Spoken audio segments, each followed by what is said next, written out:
What's up, guys? This is Blockbreaker342, recording for Shock Gaming, and today we're going to be doing a quick tutorial on basically what the entire Champions thing on Mineplex is. So, I know a while ago, Champions was redone, and wait, let me just change so people aren't throwing me everywhere. Okay, so Champions was recently redone, which gave it a lot more popularity, but I was actually one of those guys who's kind of playing since early Champions, like, a while ago. And, yeah. So, we're just gonna do a basic intro on... I'm not gonna actually play the games in this episode, but I'll, like, sort of explain what you do, and we're gonna say how to make a good class. Or, I might play a couple rounds of Team Deathmatch in that. But, so, let's see, did I make these really? Okay. Well, first, let's just take a look at the classes. So I've actually unlocked all the skills. So this is a brute class. And let's start with the items. So as you can see, the items are all down here. And basically, what we've got, you can click them and they go back so that you get these points, which you can buy more with. You start with 10 for brute, knight, and mage. For ranger and assassin, I'm pretty sure you get some extra, right? Yeah, you get 12 for those, so that you can have a bow and arrows. But, so you have all this crud, and you basically, it costs gems to get all these, like 2,000, and so you've got the booster sword and booster axe, which basically increase the axe skill and the sword skill by 1 level, so you can have a level 6 flesh hook instead of level 5, if you level it all the way up and get this. Power sword, power axe, diamond sword, diamond axe. Pretty obvious, they do extra damage, and normal. And so these cost 4 item tokens. So as you can see, we only have 6 left. Same with these. And this is only 2, which is why most people just use that. And then you've got your other items. Water. You can extinguish fires with it. Gives you fire resistance if you right click it. If you left click, it throws it, douses fire. Stuff. Mushroom stew, just like every other Mineplex game, heals you when you left right click it. It's best if you left click, that way if you're running, you can keep going without stopping. Because if you right click, it starts to eat it, so you stop running. Then we've got proximity zapper. Basically, you left click to throw this onto the ground, and then it stays there if someone runs over it. The problem is it team kills, so even if you walk over it, it activates. And it gives, for 6 seconds, you can't use any moves, you're slowed, and you get shocked, so your screen's all shaking, and lightning strikes you, so it does damage. Then we've got proximity explosive. By the way, these all cost 2 to have, and these 2 cost 2 to have, and these 3 cost 1. So it has a giant range. When someone's near, it blows up. And, yeah, super high knockback, tiny bit of damage. And it reduces by the range of how far it is. Now we've got cobwebs. Unlike normal cobwebs, you don't right-click with these. You left-click. And you have 3, so you left-click with it, and it throws 1. And when it hits the ground, if it's not a half slab, it explodes kind of into a web. Just 1. But you can use these they're really useful for mage, because you can use them to trap people and just nail them with all your spells. Then you've got all your class skills.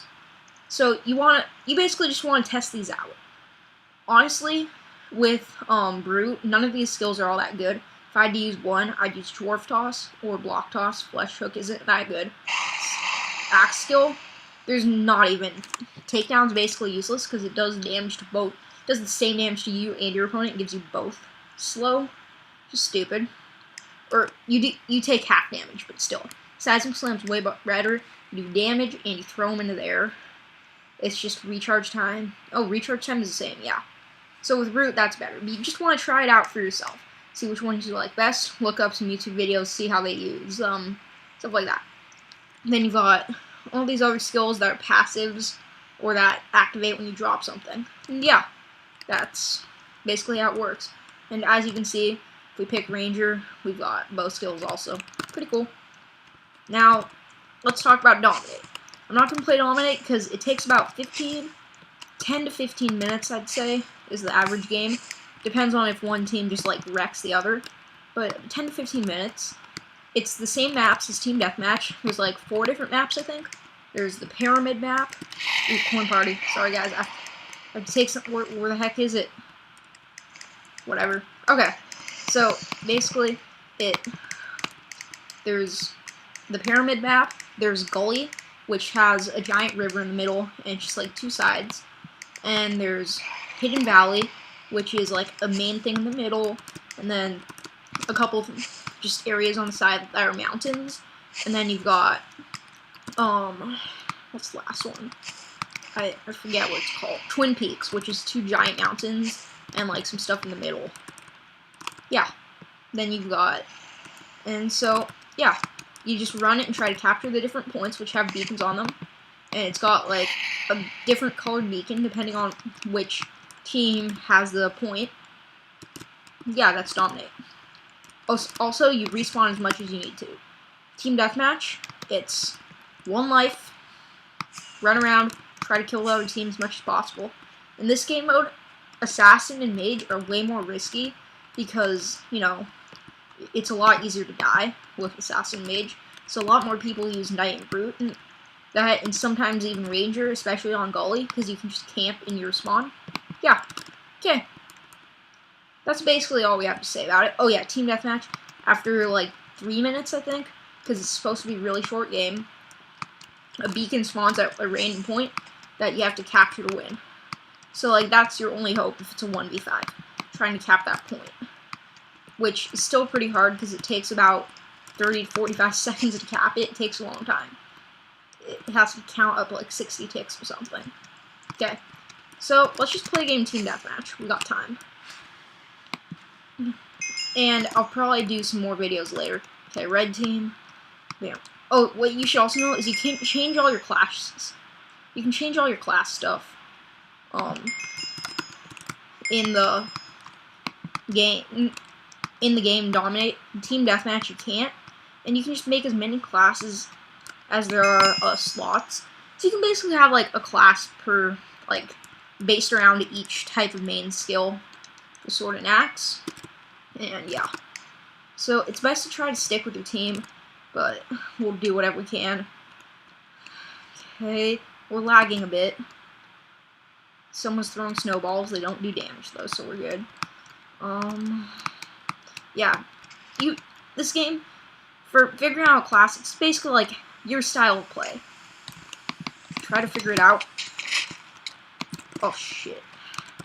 Try to figure base how you do your classes off of your style of play. What do you like to do? Are you more of like a sneaky guy, or do you just run in for victory? Go crazy and go ham with the other team, trying to take as little damage as possible, do as much of the other team as possible. It's just figure out your style of play. See, we just won. I don't know if I got a kill there. Oh, I did. Cool. Yeah. Just that's basically the most advice I can give you. You can look online, there's some very OP versions of classes that you can try out, but like some of them, it's just like based on how you like to play. Like, the way I play Assassin might be way different from some other random guy. Like, when I'm playing Assassin, I like to use, I'm really bad at doing the whole evade damage thing, so I like to use Viper Strikes and Blink.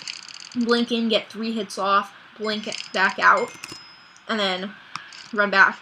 And it's really good on Dominate because you can also keep recall. So you're capping a point, some guy chases you, you run out for like 5 seconds, 6 seconds, and then you just recall back to where you were. They have no idea where the heck you went, and you're golden. Yeah, that's just a tip. Also, Assassin, just keep a bow. Even if you're not using a bow skill, always keep a bow. Because if you trap another assassin in, like, water or something, so OP, you get, like, 4-shot them with a bow, and they can't really do crap about it. Oh, I'm playing Mage this round, yeah, aren't I? Okay, for a second I thought I was playing Knight. So that's all I ever really play. Oh, crap. Okay, we're gonna immolate. Just run out. How's my team doing? Shit. think I died. Okay, let's see if I can get my cobwebs here. I think I got him. Oh, shit. Yeah, once you kind of get on the run there, it's hard to win. And also, I'm really bad at team deathmatch for whatever reason. Just can't win at it. So, for whatever reason, I'm good at dominate, the whole strategy thing, going for the different points, getting there and capping it. Not so good at the whole team deathmatch. Just brutal killing spree kind of thing. Okay, we're just gonna finish this game. And then I think I'm gonna end the episode there. So, I'll probably make a couple more dominate videos later. Maybe even do some certain class type tutorials. Tell you exactly how. Starkiller and Alberta are pretty newbie at this. So, I don't know if I'll be able to do so many videos with them. But we'll try to teach them, huh? Yeah. I'll try to teach them how to dominate. Oh yeah, dude. Another pro tip. Fire Blast is literally just a fire charge, like a gas ball. So when someone throws it at you, just hit it back right in their face. Like, so when you're using Fire Blast to avoid that happening, shoot it in front of where someone is. Just pro tips with Blockbreaker. Okay. Thanks for watching, guys, and I'll see you in the next episode. Bye.